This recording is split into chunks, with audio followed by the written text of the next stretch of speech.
The Nerdcast Empire is on the air. We are back with another day of podcasting excellence here on the Nerdcast Empire. I am Matt in the studio. It is Anime Wednesdays on the Nerdcast Empire, and we've got a few news items to get to today, and then we're going to look back at some old videos from Ohayocon as we have a couple small updates on their lawsuit against Sekai Con. And even though we've kind of talked about this on the podcast before, with it really feeling pretty certain that Ohiocon's not going to exist going forward, we are going to talk a little bit about some of our favorite memories from the convention, and maybe just kind of a few notes on where we think maybe things kind of started to turn the other way for the convention over the years, at least from our experience at Ohayocon. So that's kind of what we're doing this morning here on the Nerdcast Empire. But first off, joining me in studio as always is Mike. Mike, how's it going?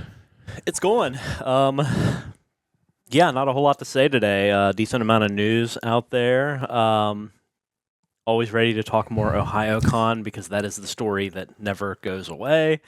But yeah, maybe this might be one of the last times we talk about it as an active convention at the very least. Yeah, I think that's the big thing at this point. Is it just, regardless of what happens with the lawsuit, it feels very unlikely, just based on the facts that we talked about the other day, that the con's going to be able to survive going forward. And if you didn't get a chance, and a big thanks to everybody who did get a chance, we had some great comments on our YouTube VOD. We had, I think, 65, 70 people who checked out that podcast, whether it was on YouTube or on Twitch, so we really do appreciate that. Picked up a couple of followers as well, so I'm very grateful for that. And we'll do our best going forward, as we've done, to kind of keep everybody updated on what's going on. And there probably won't be updates every week.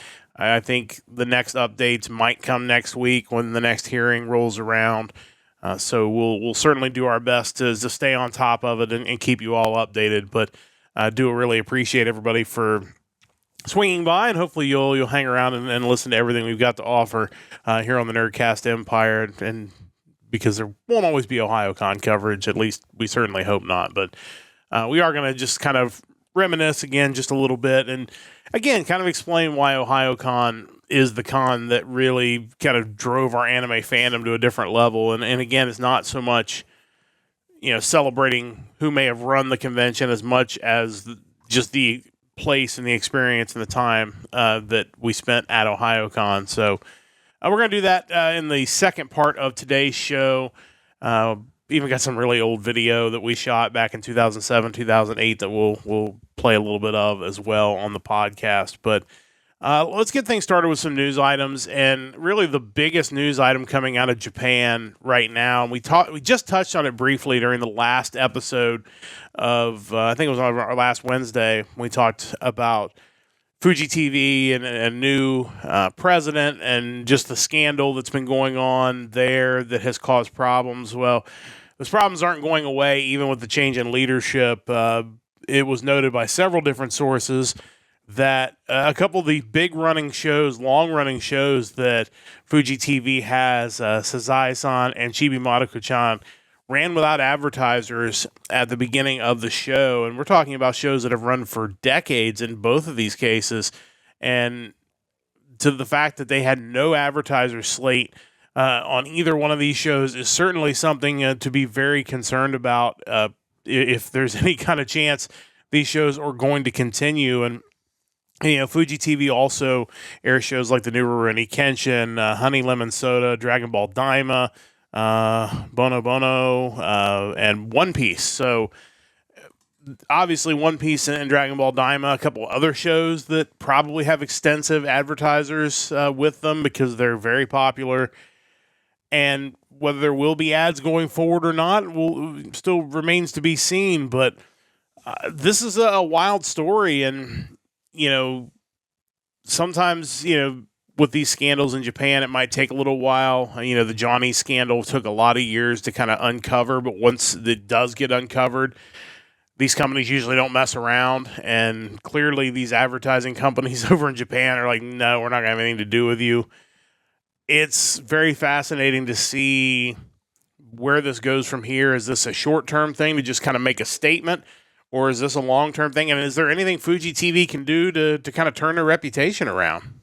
I think at the very least, we're going to have some more heads rolling. I think that's undoubtedly the case. I mean, we're talking major sponsors when you're talking Sazai-san, Nissan, P&G, Daiwa House, Nintendo, Amazon. Like those are some heavy hitters, and not companies you don't want to be on good terms with. I think it's kind of wild when you think like you talk about Dragon Ball Daima, you talk about One Piece.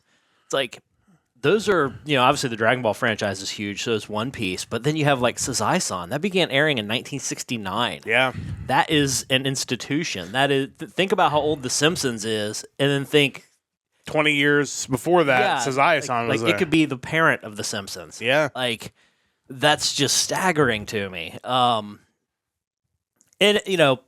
I saw in the article when they talked about, like, after the Johnny Kitagawa scandal broke, the UN Human Rights Council launched an investigation, and a lot of people think that there's clearly a lot more going on in the entertainment industry in Japan than what we know, which, given what we've seen in the American entertainment industry, there's still stuff coming out on our side that we have no idea about or that we haven't been told everything about. So I mean, I think that's unfortunately the kind of people you get when you're talking major corporations and the entertainment industry. Sometimes it just leads to some really unsavory behavior. Yeah, and there's plenty of stories out there about idol culture in Japan, and the Johnny's thing is kind of tied to that and how they've taken advantage of people and mistreated idols coming up, and how they are very low paid and almost to the point of abuse in a lot of cases. And this is... these companies in Japan finally just taking a stand, like, we're just not going to do this. And you just wonder, like, if major backers in the U.S. had done the same thing to the entertainment industry here, like, would the cleanup have happened a lot quicker? Because that is always the number one way to get something fixed or cleaned up, is to take the money away, because then it's like, oh, I guess we actually have to take this seriously now. And it's not too dissimilar to what we've seen here with Disney and Nickelodeon and some of the child actors who we find out later on just endured horrible conditions. And the one article talks about Dalton Investments, a company over here that big shareholder of Fuji Media, 7% ownership. And, they're calling on more people to lose their jobs. So, you can't ignore that. Yeah, and they won't be able to if they want to continue on as a company, because, if it doesn't fix itself, if you don't have advertisers in Japan, you're going to go under, and they're going to have to find a way to make this right with people very quickly if they're going to want to come out on the other side. And although this is a tertiary or farther down the chain concern, because obviously the concern of people who've been abused, things like that, always number one when we come to these type of stories. But we're looking at it from an anime perspective. Yeah. What happens to some of these long-running shows if Fuji TV just suddenly disappears? You would think there would be a home for those shows, but you would hope. You just don't know, because we've seen shows in Japan end over less. They're just like, well, we're not making it anymore. and sadly, you don't want to see, because ultimately these shows are the work of a creator, and you don't want to see their name unnecessarily tied to something so terrible for no fault of their own. Correct. It's not like they knew, or you hope that they didn't know any of this stuff was going on. You never know, but until we know, we have to assume they're not involved. Right. And it's wild, and I think you're going to see more public pressure on Fuji TV. Again, like you mentioned, the U.S. investment group that has about a 7% ownership in the company kind of coming out and saying, like, hey, you need to make more changes. This isn't enough. I think we'll probably see more, and we may even see some public statements from these advertisers that just say, look, if you want us to come back, this is what has to happen. Yeah. And if it doesn't, we're just not going to. I mean, there's plenty of other places and other anime to spend money on in Japan, other TV stations to do that. It's kind of wild that the Anime News Network article pointed out that the last time Sazai-san ran without ads was 2011 due to earthquake and tsunami. Like, clearly it takes something pretty major to remove ads, and clearly I'm sure in that case it was, there were logical, non-scandalous reasons, obviously, but Yeah, that's not something to be taken lightly. No, and I don't think it will be. And I would imagine we're going to hear more about this very soon because this is not something that's sustainable to run these programs without advertising. These programs probably generate most of the advertising for Fuji TV, if I had to guess. Certainly, your long-running shows and shows like out of the Dragon Ball franchise and One Piece, obviously another long-running show. So, yeah, kind of not the brightest way to start the episode today, but it is important to kind of keep an eye on what is going on with Fuji TV and what they do to try to fix things and whether that's enough to satisfy advertisers. I don't think this is a story that's going away anytime soon until they get this stuff cleaned up. So something definitely to keep an eye on. And we'll see if it goes a step further and some of these episodes start getting preempted because there's no advertising and, you get behind, there may be some delays in these shows. So if you're someone watching these shows over here, kind of keep an eye on that because you may see delays if advertisers don't return pretty quickly. So something to keep an eye on. We'll certainly keep an eye on it, but definitely some concerning news out of Japan, and certainly hope that they can kind of get that whole situation resolved pretty quickly. Speaking of a situation that's probably never going away, it's piracy issues. A couple of stories related to piracy that were kind of worth mentioning today. The first one was Japanese lawmakers expressing shock and concern, which I'm a little skeptical as to why they are shocked by this, but learning that manga piracy could cost the industry nearly 1 trillion yen, that's $6.7 billion US dollars in 2024.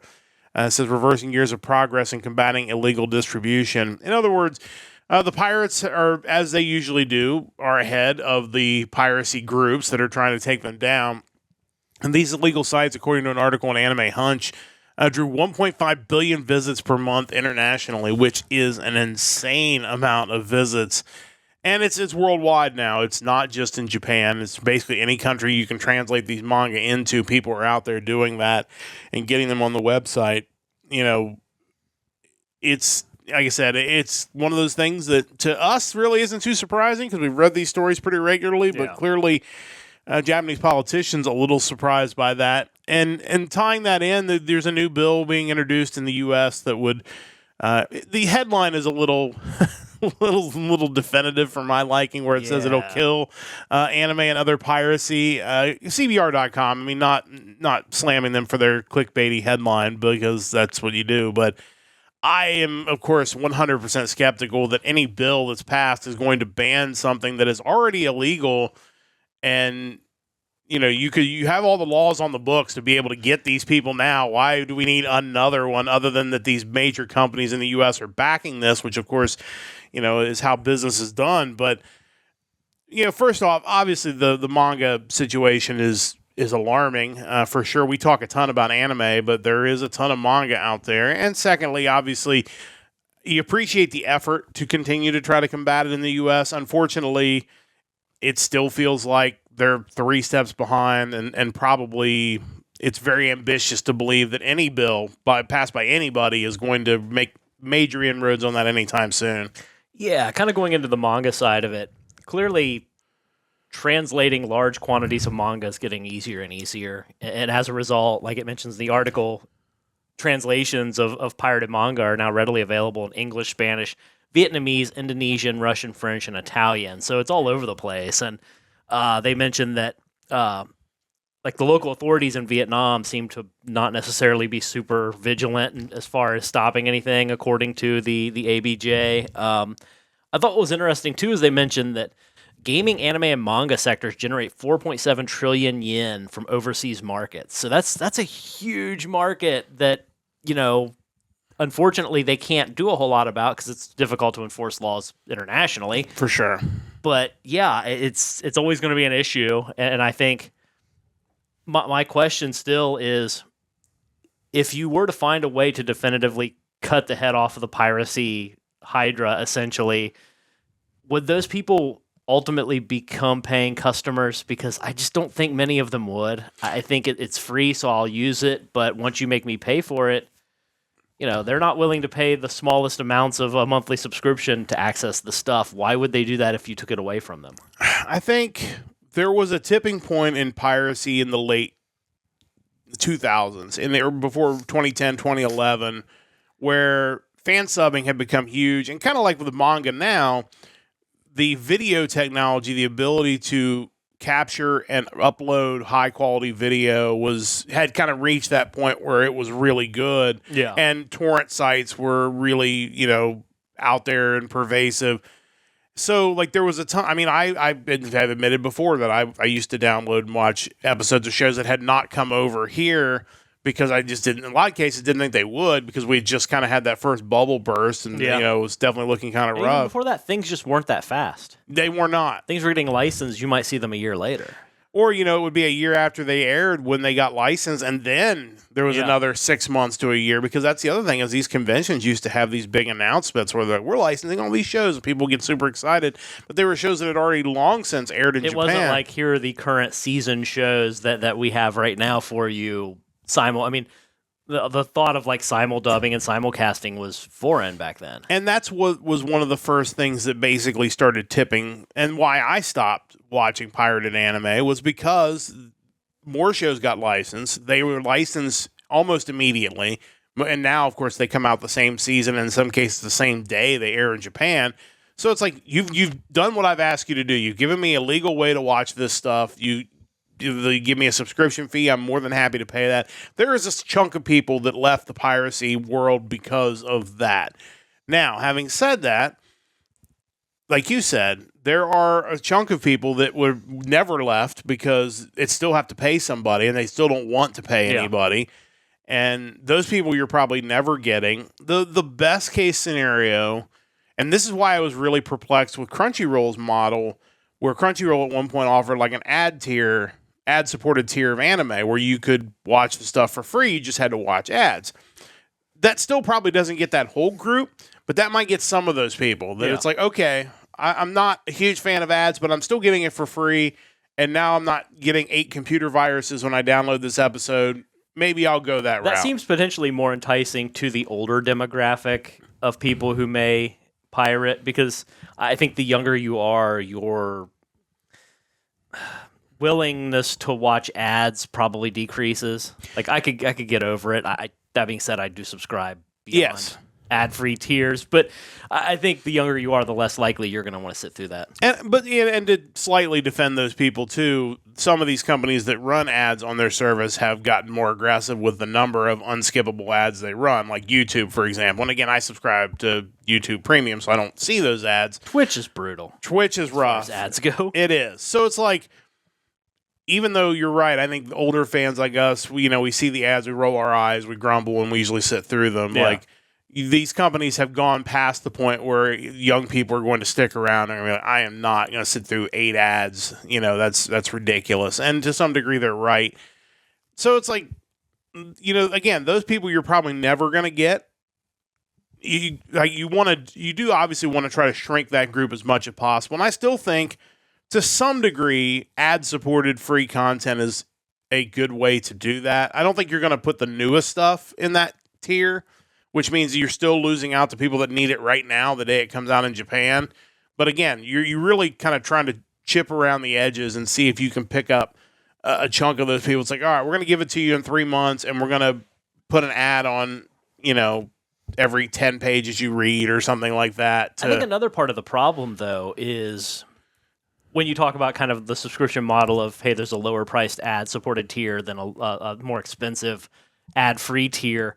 At least in that situation, you know that you're getting something better. You're getting something for your money when you talk about upgrading. Mm-hmm. I think the difference right now between streaming services and piracy is that I think some people don't recognize an improvement in what they're getting for the money. I think, and on that front, as far as I go, since I'm more of a physical collector, I think the lack of availability of physical options is a problem. Yeah. I think once you take that away from people and the options are watch it on your computer via an official site or an unofficial site, what's the difference to people? Yeah, I 100% agree with that. I think having the ability to buy it physically makes me more eager to support. Now, again, that's probably an age generation thing. I don't know if young people are as much into the physical collecting, and yeah, that's the other issue too, and we've talked about it on this podcast.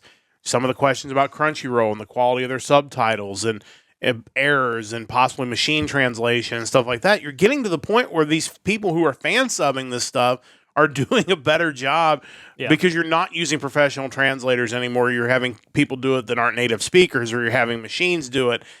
And I'm sure in the manga case, we talked about the story from NHK World a few months ago where they're showing how they're using AI to translate manga in 10 languages, 20 languages, 50 languages all at once. Well, guess what?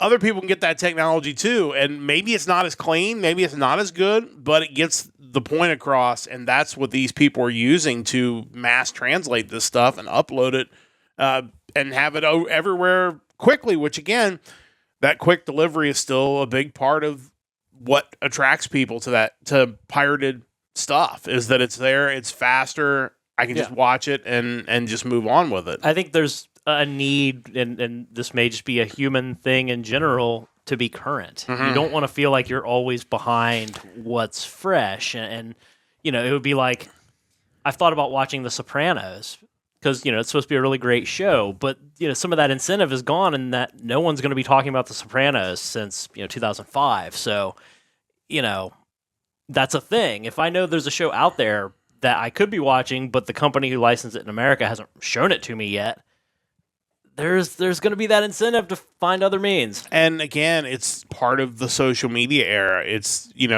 would you watch the Super Bowl 3 days later?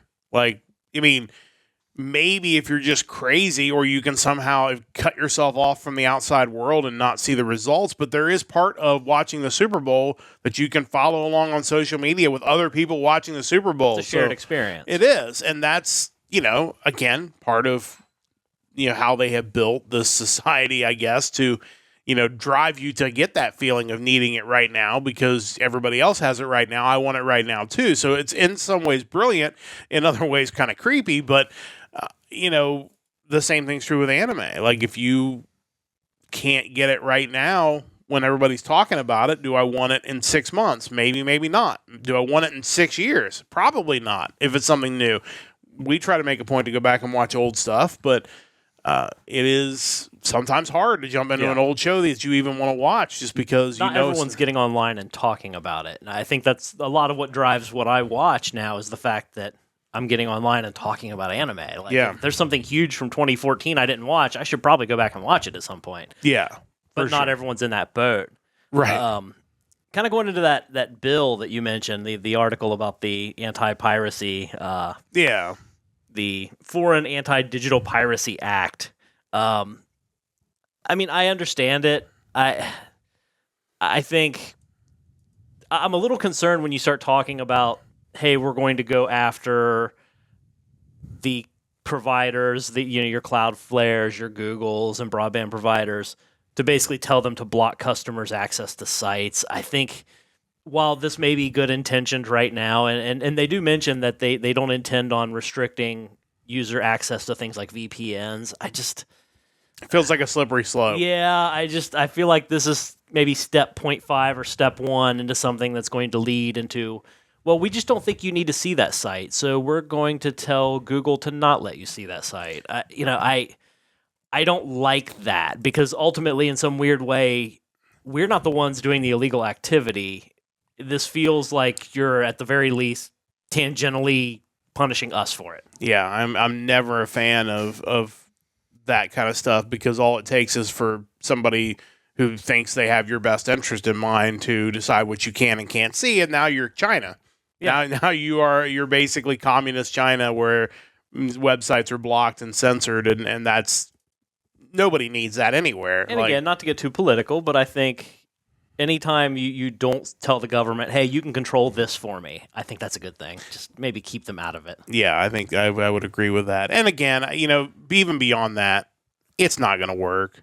Just you're more likely to run into the kind of problems you hinted at, as opposed to actually getting rid of the piracy. Because guess what? Again, most of this stuff is hosted in countries that have no extradition rights to the United States or Japan. That's what they do. They do it with, adult sites as well, because they know you can't really go get them. Which ultimately means the only way you can really restrict it is to restrict our access to the websites from those countries and VPNs. That's really, and then you are China. Yeah. But Yeah, I think when you look at like the different unions that are backing this and the different media companies, part of me feels like this is like them saying, see, all these things we've created over the past few years would have made a ton of money if people couldn't get them illegally. Yeah. Like, almost like we're not making bad entertainment. It's just millions of people are finding ways to watch it without paying. Yeah. So we'll see what comes of that. Obviously, it'll be something to keep an eye on. And again, I question whether it actually has any benefit. And again, I'm a big fan, no matter where you are in the world politically. My favorite thing ever in any country is when people pass laws or try to pass laws to ban things that are already illegal. Like, okay, we have all this stuff on the books already. Let's use that and maybe spend this time doing something else. But everybody's got to have that thing that they can go campaign on in 2 years or 4 years to say, hey, I did this thing. Like, look at Absolutely. me. I'm awesome. Like, I've never virtue signaled before, but I imagine it's a great feeling. probably so. But yeah, so obviously the piracy thing is always going to be a topic we're going to be keeping an eye on. And I saw even that One Piece's creators had gone after a few more websites. So that has continued. We talked about that a week or two ago. So it's just a never-ending battle, and certainly we'll keep an eye on it as it goes forward. Just a quick story before we kind of get into some of the Ohayocon stuff at the end. I just thought this was funny because this is a remake of a game that we both were very fond of back in the day. The Grammys generally, as we talked about on the music show on Sunday, not great. Like, certainly happy for Gojira finally getting recognized, probably years after they should have been. Did I see Beyonce won for like best country album? She or did. Something like that? That is, yes. So, yeah. She is the Jethro Tull of country music. Congratulations. Yeah, I'm definitely curious. I didn't want to search online to see what country music people would think of that. My guess is it's probably not received very well for several reasons, but we won't go down that road.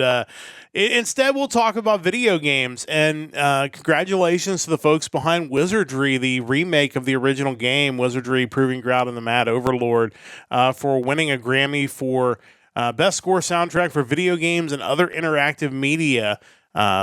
So that's really cool. I don't know how much of the original music they rescored or if it's just a totally new score for that game. I don't know. Did you ever check that out? I checked it out this morning. The new soundtrack is fine. It feels far too removed from the original 8-bit music for me because honestly, when it comes to growing up and playing Nintendo games, Wizardry had some of the best music, like the Edge of Town music and what was it? The Adventurer's Tavern or something like that. I pulled it up, and the new stuff is good. It probably did deserve the award. Kind of wild, too, that I didn't realize that Anamigos co-founder Robert Woodhead was one of the co-creators of Wizardry. I didn't know that either. That's wild. Like, I guess I shouldn't be surprised that there's people tied to the anime industry that also created one of the most classic games. And influential games. Yes. I mean, that was one of the early kind of, you like D&D? Well, now you can play it in a video game. And, undoubtedly it influenced games like the Shin Megami Tensei series, Dragon Slayer, the Shining games, Fire Emblem, Final Fantasy, Dragon Quest. So much of what we love now, at least what I love, because I'm a big RPG and JRPG fan, kind of owe a good debt to Wizardry. Yeah, for sure. And it's crazy they came out in 1981. Like, that is... Gilgamesh's Tavern, that was the name of it. Yes, yes. Adventures in... yeah, so good. Just classic, for sure. But congratulations to the folks behind the new remake of Wizardry winning a little Grammy. Disappointed because we did have that remake, and I don't know if it qualified based on when it came out in Japan, but over here we did finally get a home console version of the remake of Ys, the Oath of Felghana. Oh, okay. And the Ys games always have amazing music, and to me that's one of the best ones, and kind of the remixed, fresh versions of the themes from that game are just incredible. So people should check that out too. Yeah, a lot of really good video game music out there, and we are fond of the 8-bit stuff that is classic, but also love it when these games really go all out and produce something that's just amazing. So definitely check that out and check those games out as well. I'm sure they are pretty fantastic overall as well. Just real quick before we get into some of the Ohayocon stuff, reminder, check out our website, nerdcastempire.com. We encourage you to Drop us a follow on Twitch at twitch.tv/Nerdcast Empire. We're live right now like 4 days a week. We really appreciate everybody for checking us out.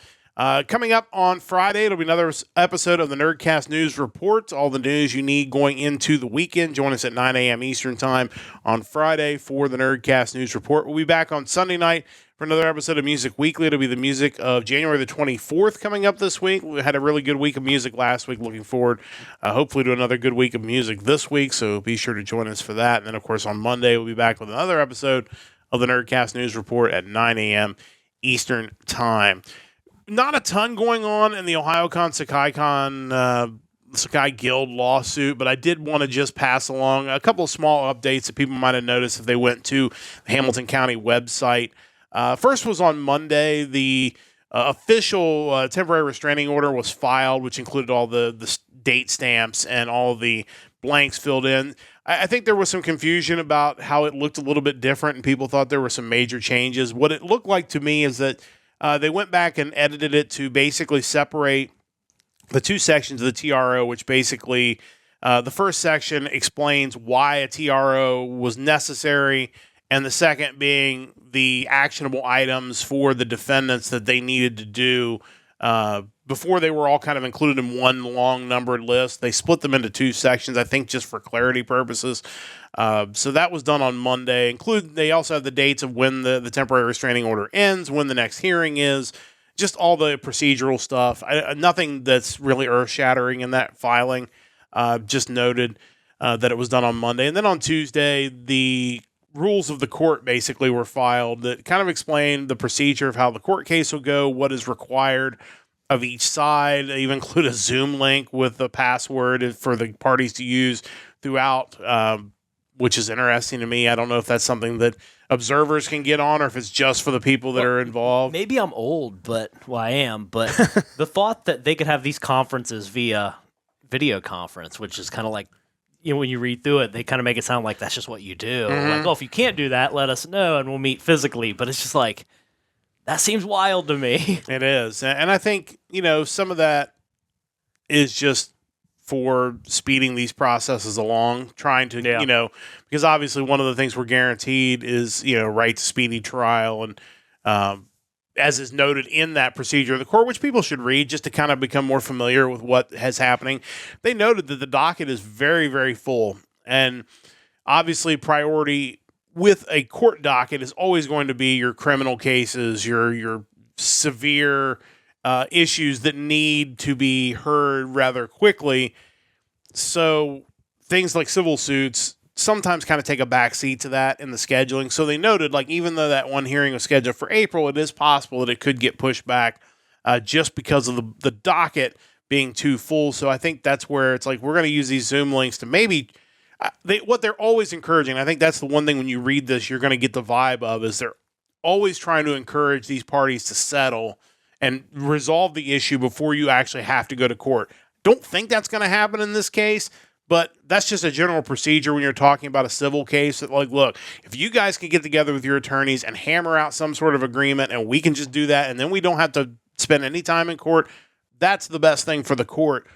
Just to keep things moving along. So I don't think they run Ohayocon 2025 if they had intended on settling with the Sekai Guild. To me, it feels way more like we're going to run up as much debt as humanly possible and then try to dump it off on these people that we believe wronged us, defamed us, stole our trade secrets and property. If you believe that that's what they did, then you're probably not too interested in finding some sort of compromise.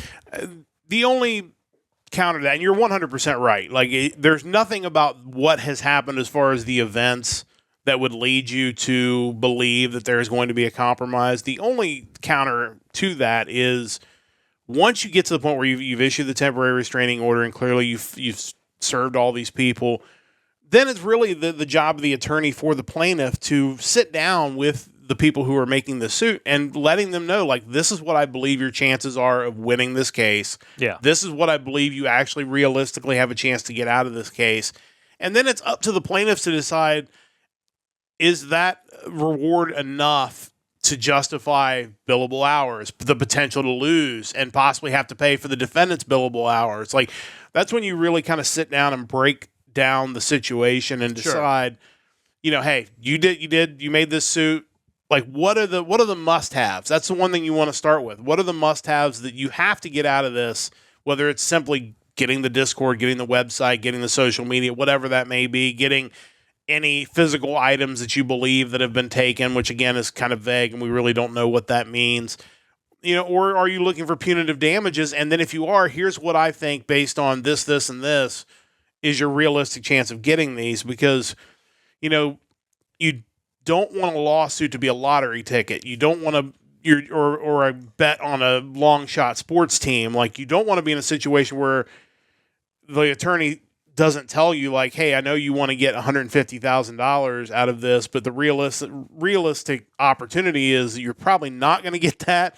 And there's also maybe a 50-50 chance you're going to lose the case and then also have to pay attorney's fees, which is going to add to the debts you already have. So that is where, like, just from a logic standpoint, it seems like a settlement is completely off the table. But when you really kind of get down to it, it's up to the attorney to be honest, because, if you're hiring an attorney for a lawsuit that's billing you hours and they're not going to be honest with you about your chances, you're also getting ripped off again by your attorney, Sure. which is not a good situation. So it's, like I said, it's fascinating in really all the worst ways. It's something we're going to have to keep an eye on, obviously, because people are going to want updates on it, and we'll certainly do that. But it is something that probably isn't going away anytime soon. Hopefully by next week, when they have that next round of hearings, we'll have some more information to pass along, and then we can kind of go from there and see if the April date gets pushed back or what ends up happening. Because I think we'll get a better idea, and we'll also get a better idea whether the restraining order holds up. Because again, Sekai Con is coming up in April. Yeah. It very much kind of lines up with that court date. So what happens with all this could impede Sekai Guild's opportunity to run this convention, or at least run it the way they were looking to run it. So there's a lot on the line over the next couple of months. So we're going to... in some weird way, you almost think it would behoove Ohayocon to let them run it. Because at least then you stand the possibility of them actually making money that, should you win the case, you could be entitled to. Potentially, yeah. There's certainly something to that, and the timing of all of it is interesting. And, I guess also you could potentially have more proof that some of the trade secrets that they took from you were used in running this new convention, which might strengthen your case. I don't know. But, yeah, it's not something going away, and we'll certainly keep everybody updated as we go forward. But we kind of wanted to use it as an opportunity because, like I said, I've said over and over again, like, we have been very much, trying to just report the facts and give opinion where we think it is a logical conclusion to the facts. And the one thing that just feels very likely, barring a major win in the court case and just a ridiculous sum of money judgment that they're actually paid, it's hard to imagine Ohayocon coming out on the other side of this in any way, shape, or form, especially after low attendance to the recent convention. So, we did want to kind of go down memory lane again, talk a little bit about Ohayocon, its memories, play a couple of classic videos that Mike shot on my point-and-shoot digital camera in 2007 and 2008. And I advise everybody already, like, these video quality is just not great. It has nothing to do with Mike's camera abilities. It has Mike... I'm not a videographer. You're not, but... It doesn't really matter in this case because this is a camera that is not made to do what we were doing with it, or it might have been at the time, but it was very limited. 25 Expectations frames were low back then. They were, and it really is more of a time capsule of the time as opposed to us trying to document it. Like, everybody's walking around with a phone that shoots better video by 100 times than what we had with this digital camera. Maybe a camcorder would have actually probably done us better because you would have had some sort of in-body stabilization, whereas this camera clearly did not. You'll see that. We'll watch a little bit of that video in a little bit, but just kind of noteworthy. So I wanted to just play a little bit of it here on our Twitch and on YouTube. Obviously, if you're on the podcast network, you're not going to get to see it, but again, Ohiocon's been very important to our fandom. 2007 was the first year we went. It was eye-opening, to say the least, and really kind of helped me become a bigger anime fan, and kind of spurred us really wanting to start traveling and going to conventions. And It's just sad to see it end up this way. You just kind of felt like Ohayocon was always going to be there, and it was always going to be, at the very least, a solid winter convention to just break up the monotony of December, January, February in Ohio, which can be pretty miserable. But, it unfortunately didn't end up that way. And it's, like I said, I'm not sad for the people who are clearly not good people that are losing their convention necessarily, but I'm just sad for the idea and the concept of this convention that was so important to us kind of going away. Yeah, for sure. I think back to before going to the first Ohayocon, and I'm not the guy that paints his face going to sporting events. I'm very much anything I'm a fan of. I don't generally outwardly project my fandom. It's just it is what it is. I'm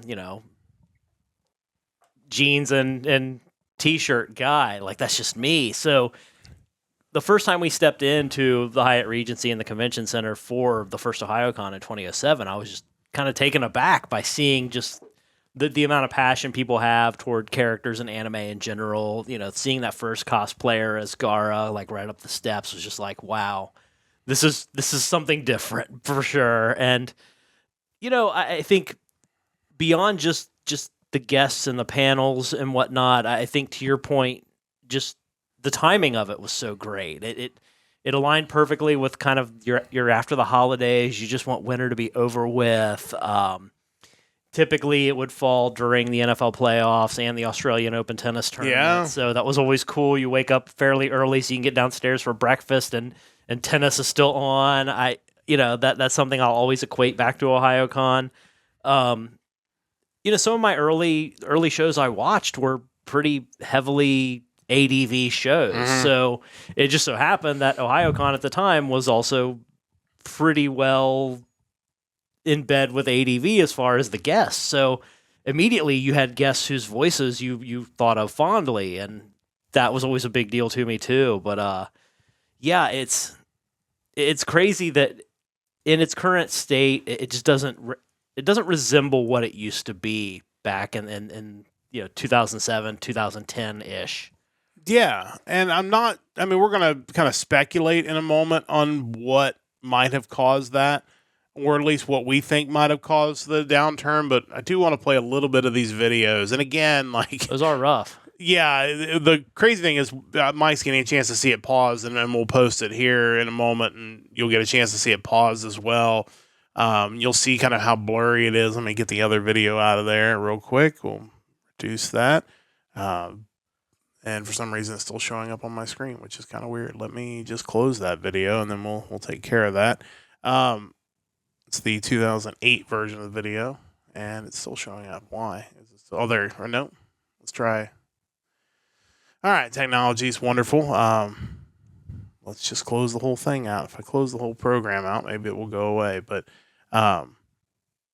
it's just kind of wild to kind of see what the convention center looked like at the time, and what the con going experience was at the time. And we will pop that up now, and we'll see it's still showing up. That's really weird. But let's see if we can get that fixed. It was working well this morning. For some reason now it is being difficult in showing that other video. What if I hit play? Nope, it still won't do that. All right, we'll just do it a different way.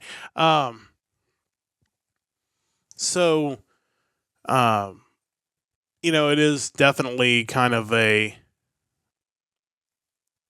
different experience back then, and it's just kind of wild to look back on it even now. So we'll just turn the volume down a little bit because we don't need to see everything here. But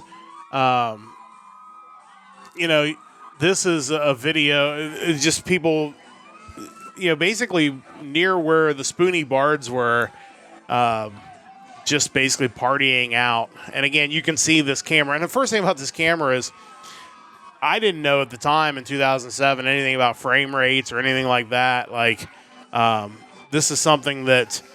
oh, yeah, the Burger King. I forgot about that. Yeah. God, that was great. And it was one of those things that the camera was shooting at 25 frames per second, which is kind of the international standard. Like you typically internationally is 25 and 50 frames per second instead of 30 and 60. So that already caused some issues. And again, it's like shooting it on a potato. Like the camera quality wasn't great. And as you can see, there's no in-body stabilization.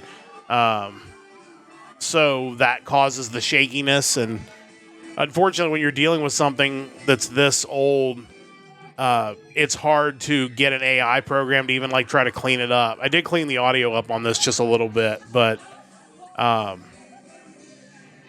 it's just kind of wild looking back on it. And I know we're going to jump ahead here to you see the Spoony Bards in the background with some dancing out in front. And that's like right where now you'd walk off the one direction to head to the convention center. Yeah.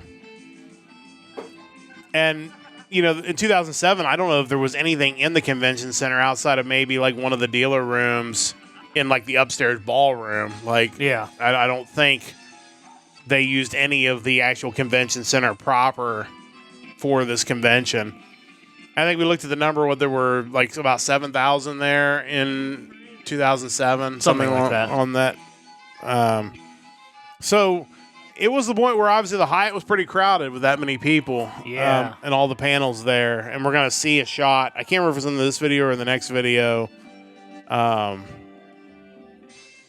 I miss stuff like this where you just had this, you had this group that was just playing music just out in the open. I feel like you don't have that same atmosphere in many conventions nowadays.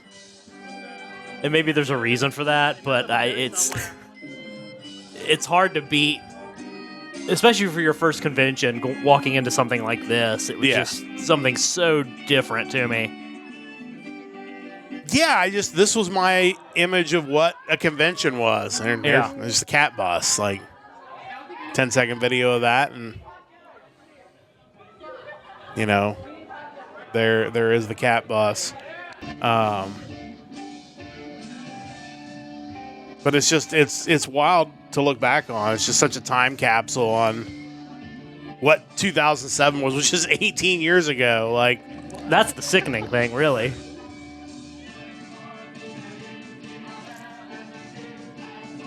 And I wish more cons would do this. I know it's tough sometimes to have and they did run into issues with these guys being here because they did draw a crowd, which would cause, traffic issues. And I do have the video, although I cut it out of this video, the lady coming out and yelling at everybody. The music sounded familiar, but I get to hear Mike in the background there. But one thing I wanted to jump to kind of at the end of this video before we kind of move on is Caitlin Glass actually singing one of the ending themes to Full Metal Alchemist just out in the open. And unfortunately, the audio's not great. Let me jump ahead. I think it gets a little better. I knew the song was familiar. It's like we walked up on this. It wasn't advertised. Like, it wasn't like you knew she was going to be singing. She was just jumped in and sang with them. And that's Caitlin Glass, who, according to Anime Cons, if my search was correct, hasn't been at Ohayocon since 2009. Yeah. She was at MatsuriCon in 2024. And obviously one of the legends of the industry. Just really awesome guest, really great voice actor. Has kind of more transitioned into like director's roles, and now you kind of see her more over top of these shows. She's responsible for me getting into Idol anime because she was talking up Love Live on her social media accounts and talking about how great it was. And I was like, well, she's not going to lead me astray. And I mean, I have enjoyed it, but it's been very expensive. So thank you for that. But yeah, I mean, that's kind of the first video. And I've got one more just to show a little bit more about what 2008 looked like, because of course 2008 included the Power of One, so I wanted to include that part, and we can explain a little bit about what we mean by that. I assume this was Thursday, right? This was Thursday, so people know what else. And again, a little shaky. Prior to the insanity, this is what this place looks like. Yes, this is Thursday evening. Bear that in mind. And we showed up on Thursday because the line on Friday when we went the first year was terrible. Yeah. That is, but I'm going to read it. But when we got there, we had this power of one thing in our hotel room. Evidently, we looked like people who were there for an insurance conference instead of an anime convention.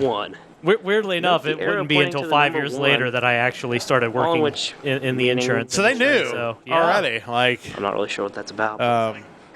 There's an ATM. That's pretty exciting. Yeah, look at the area going off to the convention center. Yeah. That's so wild looking. I know.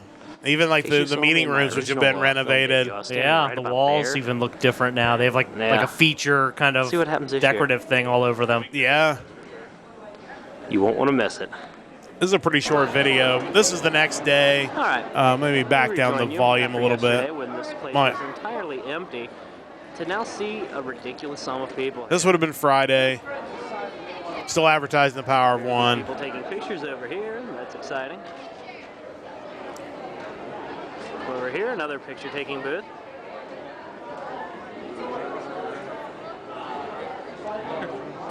And me trying to stay out of the way of the camera. Basically, yeah. Yeah, this is the registration line we were stuck in last year. Yeah, doesn't appear to be quite as long. Yeah, at the time, registration was done up on the second floor, Yeah. as opposed to now, in most cases, still done on the first floor of the convention center.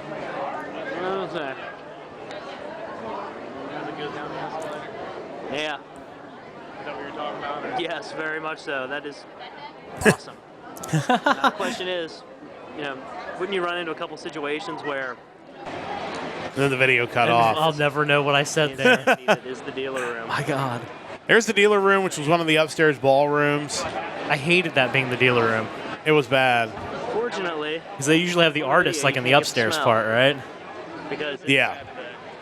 it is And then we every mentioned now the and then you smell. walk by that person that had really prepped for the event by not showering for the past 3 weeks, Yeah. and it shows. And it'll be worse tomorrow, that's for sure. Yeah, can't wait. But yeah, I thought I'd get a video of that because that's just crazy.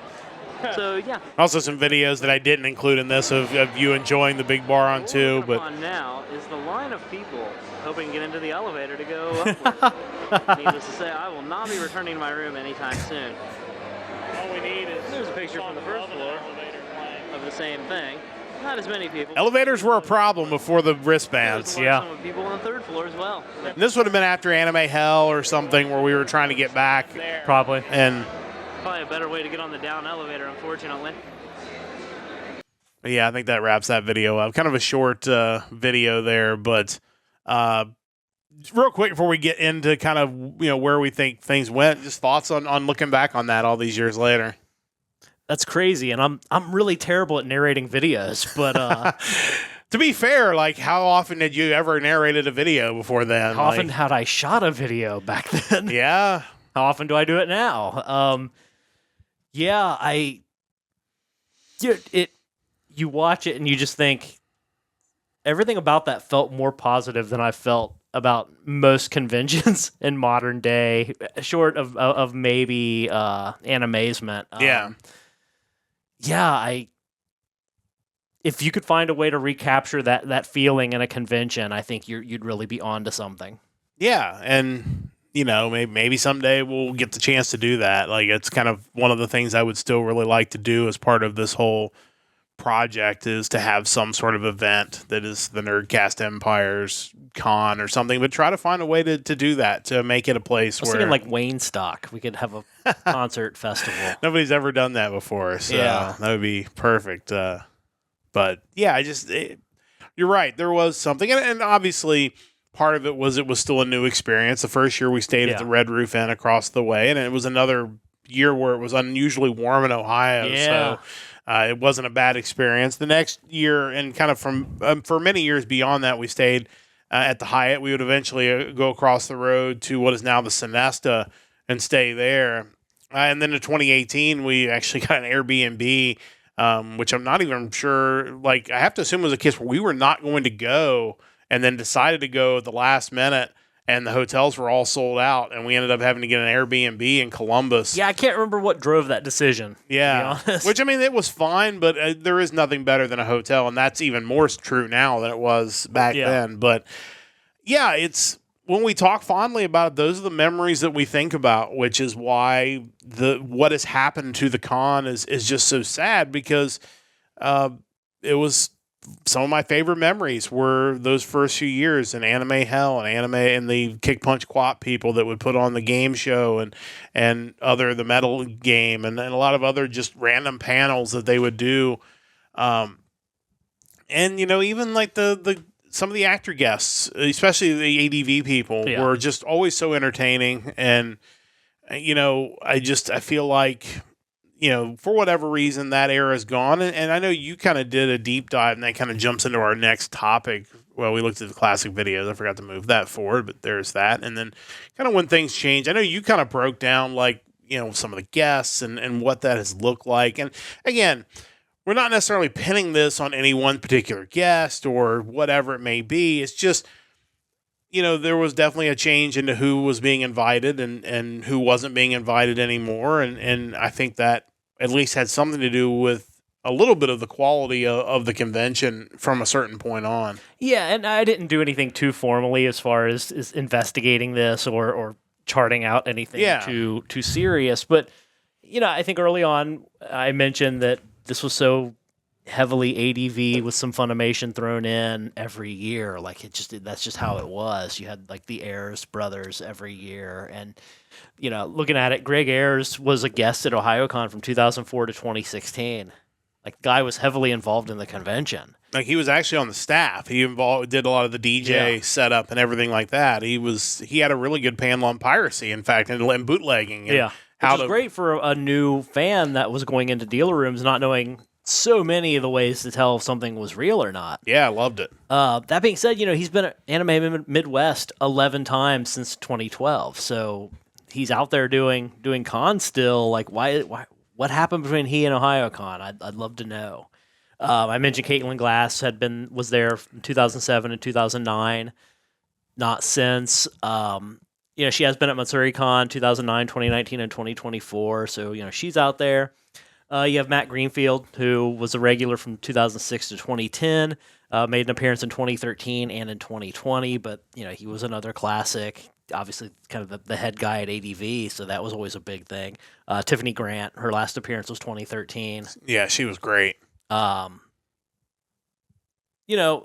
People like Johnny Young Bosch has only been there twice, 2006 and 2008. To me, he's an obvious guest, just because not only are you getting someone who is beloved in the anime world, you have a former Power Ranger, you have a guy with a band, and just a generally entertaining guy. Like, to me, and I don't know if that's just an availability thing or if he's tough to book from like a financial standpoint, but just a home run of a guest. I have video, which was a little shaky, so I didn't include it in that montage from 2008 of him doing It's Morphin' Time in his panel and also part of his concert with iShine. Nice. That's the other thing is you're getting that musical guest that, is one less music guest you have to book for your convention because you're already getting somebody that's bringing a band with them. Yeah. Another guest who I think is always classic, Lisa Ortiz. She was there 2010, 2014, 2017, 2020.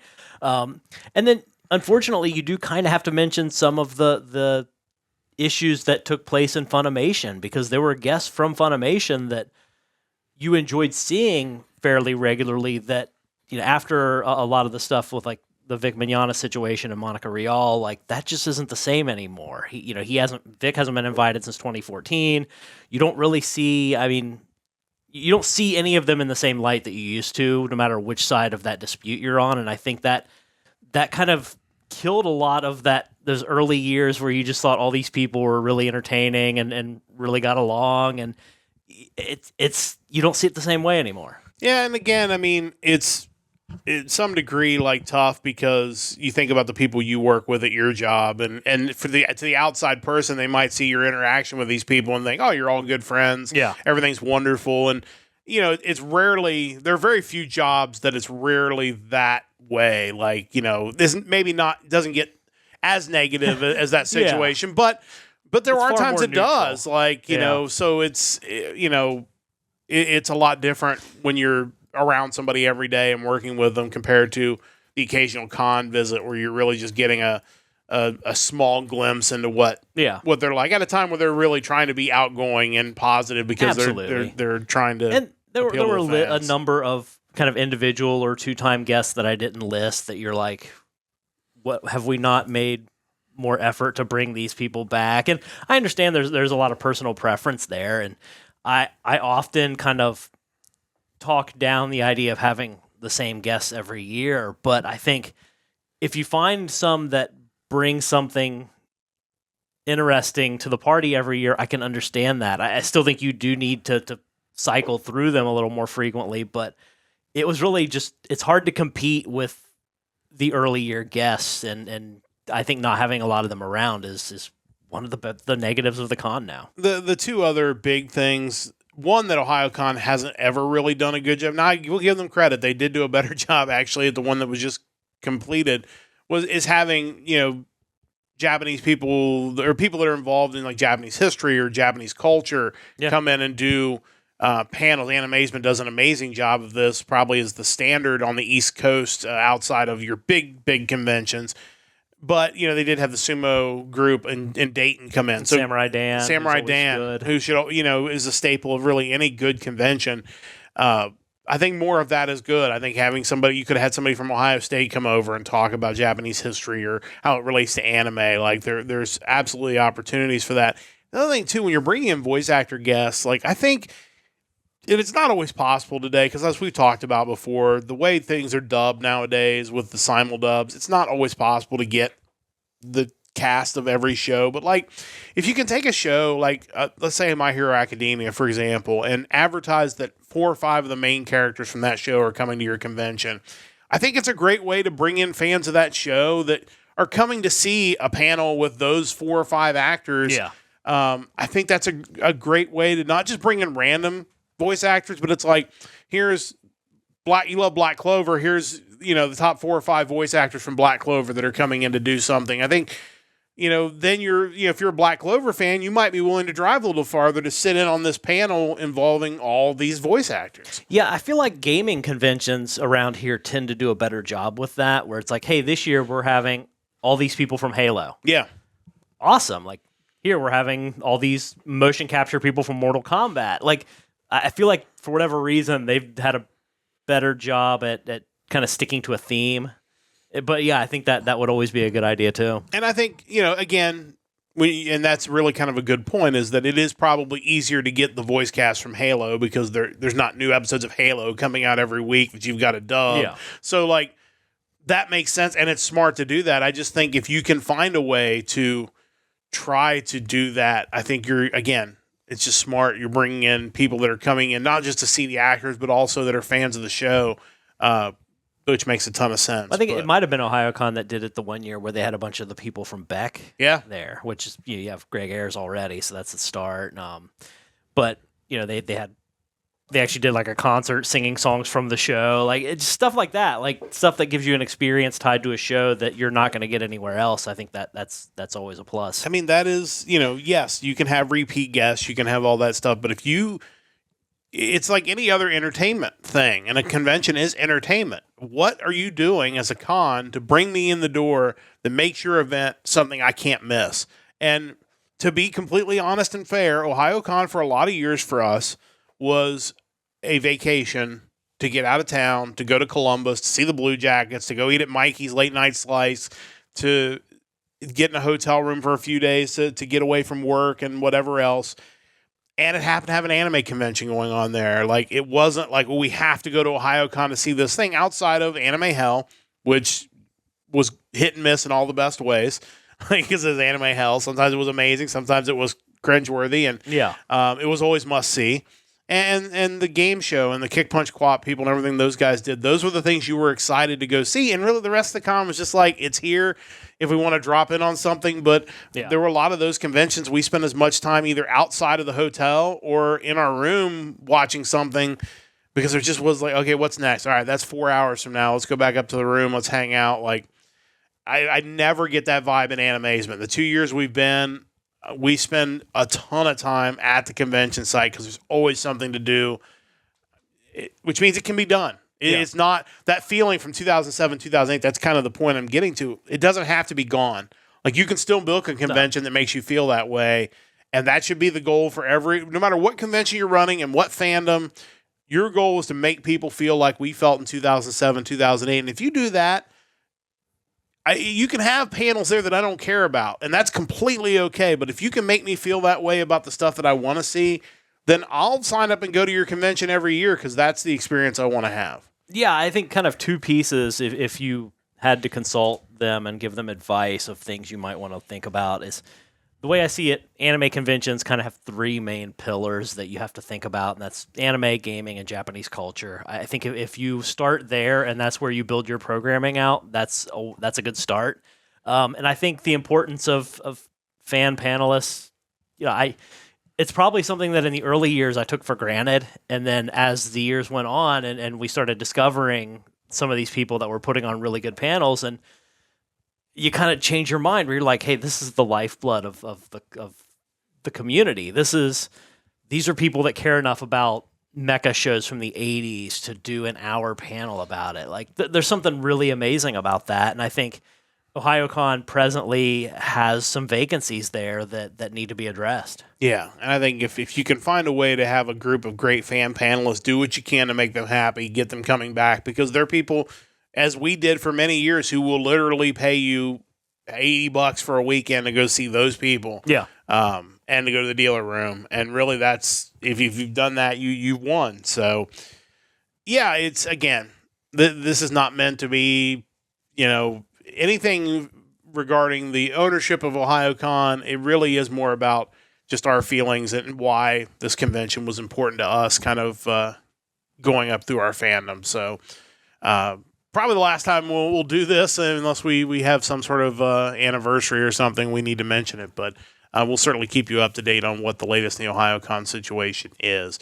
That is going to wrap things up for this Anime Wednesday. Appreciate you joining us for a look back, a trip back in memory lane on all things Ohayocon. We really appreciate that, and some other news as well. Quick schedule update. A reminder, we'll be back on Friday with another episode of the Nerdcast News Report, 9 a.m. Eastern Time.